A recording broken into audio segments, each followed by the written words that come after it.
Here is a quick overview of what we will cover.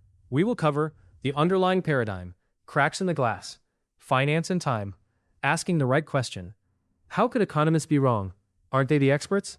Application, a real-world walkthrough. Summary, how the lecture fits together. We will start with the foundations, build step by step, and end by tying the ideas together. Mainstream economics is built on the idea that people try to get the most satisfaction from their choices, and markets balance supply and demand. Put more directly, neoclassical economics emphasizes a subjective theory of value, where individual preferences drive utility maximization and markets reach equilibrium. For example, consider a consumer deciding between buying a new phone or saving for a vacation. They weigh their preferences and choose the option that gives them the most satisfaction. What this example shows is that this example illustrates how individual choices reflect subjective values, influencing market demand and supply. Understanding this paradigm is crucial because it forms the basis for analyzing how markets function and how economic policies are designed. Once that is clear, the next step is cracks in the glass, because it develops the next piece of the same argument. The traditional economic model struggles to accurately represent finance and labor markets because it oversimplifies how supply and demand work. Put more directly, in the standard model, supply is based on production costs, while demand is driven by consumer preferences. But this does not hold true in finance and labor markets. For example, in labor markets, the supply of workers is influenced by their personal preferences for job types, while demand is determined by companies' needs for specific skills.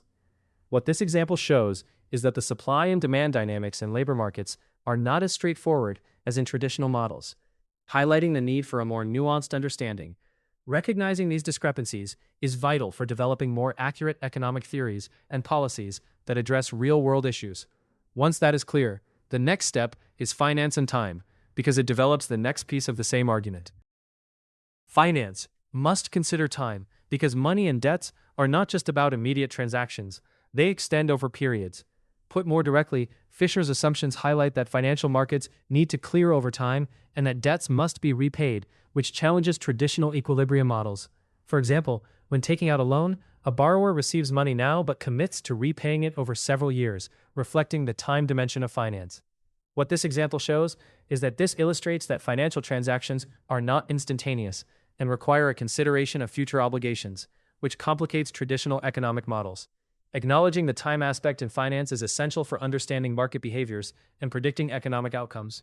Once that is clear, the next step is asking the right question, because it develops the next piece of the same argument. Minsky proposed a different way to look at finance, questioning whether economic crises can happen again and why they haven't occurred recently. Put more directly, Minsky's financial instability hypothesis suggests that economic systems can experience great depressions, challenging the neoclassical view of market equilibrium. For example, Minsky's analysis of the 2008 financial crisis illustrates how excessive risk-taking can lead to market instability and economic downturns. What this example shows is that financial markets are inherently unstable and can lead to crises, contradicting the belief that markets always reach equilibrium. Understanding Minsky's perspective is crucial for recognizing the risks in financial systems and developing strategies to mitigate potential crises. Once that is clear, the next step is, how could economists be wrong? Aren't they the experts? Because it develops the next piece of the same argument. Economists have often ignored the role of money and debt in their models, leading to significant oversights in understanding the economy. Put more directly, mainstream economists have historically abstracted from the impact of money and private debt, which has resulted in flawed economic predictions. For example, in the 2007 OECD report, economists predicted a strong recovery, failing to account for rising debt levels that contributed to the financial crisis. What this example shows is that neglecting the role of debt can lead to overly optimistic forecasts and a misunderstanding of economic conditions. Recognizing the importance of money and debt is essential for creating accurate economic models and making informed policy decisions. Once that is clear, we can pull the whole lecture together and see the full logic in one connected chain. Consider a simple hypothetical market facing a shock. A basic textbook model would usually isolate one variable and ask how the system returns to equilibrium. This lecture takes a different approach. It asks what happens when several forces move together, feed back on one another, and change the behavior of firms, households, or institutions over time. That is why the concepts in this lesson matter as a group. The application slide is where the theory becomes usable. It shows how the lecture helps explain a system that evolves instead of sitting still. This lecture builds in 3 moves.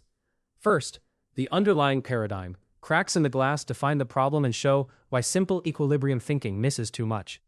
Then, finance and time, explains the mechanism that actually drives change in the system. Finally, asking the right question, and how could economists be wrong? Aren't they the experts? Apply that logic to real competition and industry behavior. The full lesson is that once multiple variables interact, innovation matters, and firms respond dynamically. Economics has to explain process and feedback, rather than assume the system settles down by itself.